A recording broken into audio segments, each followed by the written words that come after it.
অনেকেই আছেন বেডরুম সাজাতে খুব ভালোবাসেন, নিজের ঘরের মধ্যে নানা রকম গাছ রাখতে ভালোবাসেন, কিন্তু আপনারা কি জানেন বাস্তু অনুযায়ী কোন গাছ বেডরুমে রাখলে সম্পর্ক একদম ভেঙে যায়?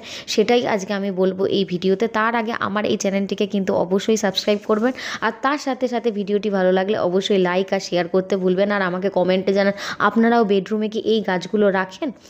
কি কোন গাছের কথা বলছি সেটা হচ্ছে কাঁটা জাতীয় কোনো বা বনসাই জাতীয় কোনো গাছ, লাইক হচ্ছে ক্যাকটাস, বনসাই বা বাঁশ জাতীয় গাছ যদি আপনি ঘরের মাথার দিকে বা বালিশের পাশে যদি রাখেন, এক্ষেত্রে কী হয়, প্রচণ্ড ক্লান্তি, টায়ার্ডনেস ফিল হবে কাজের পর, সম্পর্কে একদমই ইন্টারেস্ট থাকবে না, সম্পর্ক ধীরে ধীরে খারাপ হয়ে যাবে। এছাড়াও ঘরের মধ্যে কিন্তু বেশিরভাগ টাইমই অশান্তি থাকবে।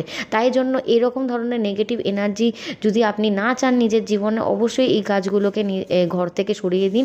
আর তার সাথে সাথে আপনি কি করতে পারেন, একটা বেল ফুল বা গন্ধরাজ ফুলের যদি গাছ আপনি ঘরের মধ্যে বেডরুমে রাখতে পারেন, এক্ষেত্রে কি হবে, আপনার জীবনে যে লাভ অ্যান্ড বিউটির যে অভাবটা সেটা কিন্তু কখনোই আপনি বুঝতে পারবেন না। এছাড়াও আপনার যদি সম্পর্ক খারাপ হয়ে যায় এই গাছগুলোর কারণে, অবশ্যই ওম নম কামদেবায় নমঃ এই মন্ত্রটা কিন্তু আপনারা অবশ্যই পাঠ করতে পারেন 11 বার।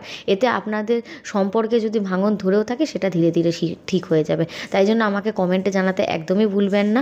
আর তার সাথে সাথে আমার ভিডিওটিকে কিন্তু লাইক, শেয়ার আর চ্যানেলটিকে কিন্তু অবশ্যই সাবস্ক্রাইব করে দেবেন।